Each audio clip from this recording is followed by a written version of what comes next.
Head movement জিনিসটা ইঞ্চির খেলা মানে বুঝছি, এটা কানের পাশ দিয়ে যাইতে হবে। যেমন আমি জ্যাব করছি এতটুকু যাবে, যেন আমার হাতটা এখানে থাকে। ক্রস করছি এতটুকু যাবে, ঠিক আছে?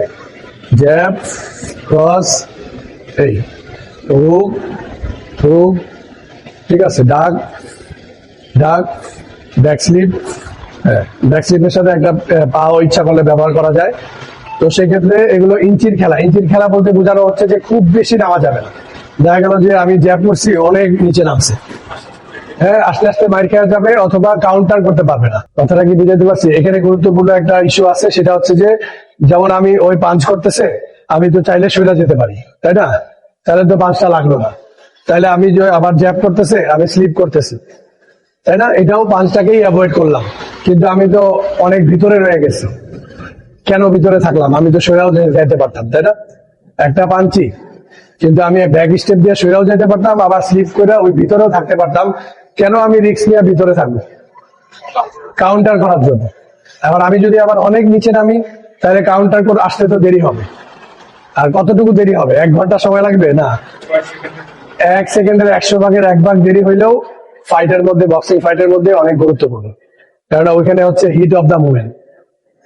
এতটুকু সময়ও অনেক বেশি। দেখা গেল যে অপোনেন্ট, ওই মানে বক্সিং এর মাইন্ড ট্রেনিংটা বা আপনার ক্যাপাবিলিটি এত বেশি থাকবে যে ওই 1 সেকেন্ডের 100 ভাগের 1 ভাগটাও আপনার অপোনেন্ট যদি দক্ষ হয়, তাহলে সে দেখতে পাবে যে আপনার যে আসতে দেরি হয়, হ্যাঁ, ওই টাইমিংটাই মিলাই দিবে। যার কারণে মাথায় রাখতে হবে যে হেড মুভমেন্টটা ইঞ্চির খেলা। এটা হচ্ছে যে আপনাকে কানের পাশ দিয়ে ঘষা খেয়ে যাবে। এবং আমরা হেড মুভমেন্টটা এই জন্য রিস্ক নিয়ে থেকে করি, সেটা হচ্ছে যে আপনার যেন আমি কাউন্টার করতে পারি। তো এটার সাথেই চলে আসলো হেড মুভমেন্টের সাথে আমরা কাউন্টারও প্র্যাকটিস করছি। তো কাউন্টার প্র্যাকটিস করার ক্ষেত্রে সাধারণত দেখা গেছে জ্যাব থেকে স্লিপ করছে, ক্রস করছে, তাই না?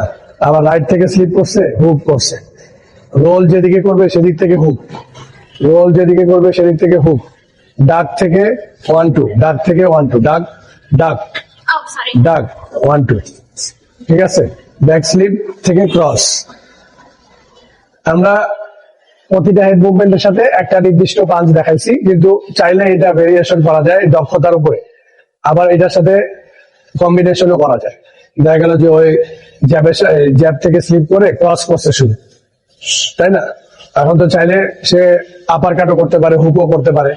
জ্যাবের সাথে আপার কাট, জ্যাবের সাথে হুক, ঠিক আছে? আবার দেখা গেছে ক্রস করছে না, শুধু 2-3-2 করতে পারে জ্যাবের সাথে। কথাটা কি বুঝাইতে পারছি? আমরা একটা জাস্ট দেখাইছি যে আপনি এইটা থেকে এই কাউন্টারটা করতে পারেন, কিন্তু এটার সাথে আরো যে আপনার পাঞ্চের ভেরিয়েশন আছে, কম্বিনেশনের ভেরিয়েশন আছে, আপনার স্পিড টাইমিং এর উপরে ডিপেন্ড করে আপনি আরো বেশি করতে পারেন, সেটা সমস্যা না। কিন্তু মাথায় রাখতে হবে এটা যে আমি হেড মুভমেন্ট করছি কাউন্টার করার জন্য।